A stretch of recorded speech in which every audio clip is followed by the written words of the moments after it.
Hey everybody, it's Mike Giardino with Tuesday Tips, and today we're going to talk about some different strategies on the AssaultBike.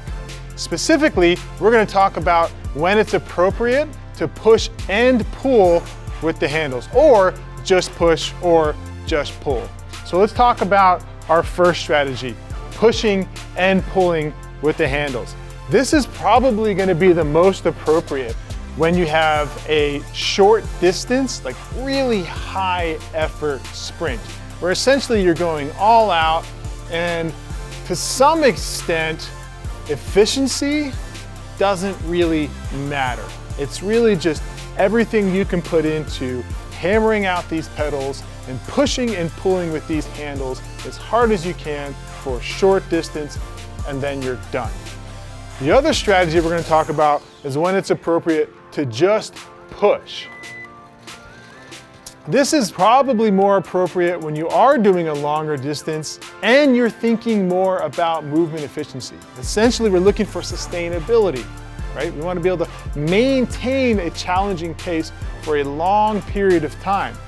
In this scenario, maybe we want to reduce some of the energy expenditure by taking out the pulling motion on the handles and actually just pedal and push the handles, maintaining our pace for a longer distance.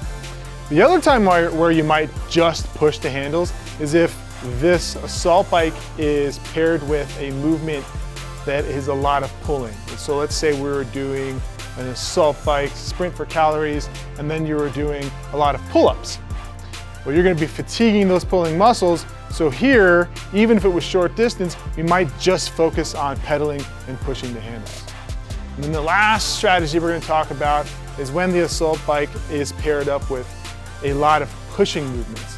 So for instance, let's say we're going to do assault bike sprints and handstand push-ups. We're really fatiguing these pressing movements. We might come on here and focus more on pulling the handles and pushing with the pedals versus pushing the handles. Those are three different strategies to think about, really depending on how the assault bike is used in your workouts. Hope you enjoyed the Tuesday Tips. Thanks.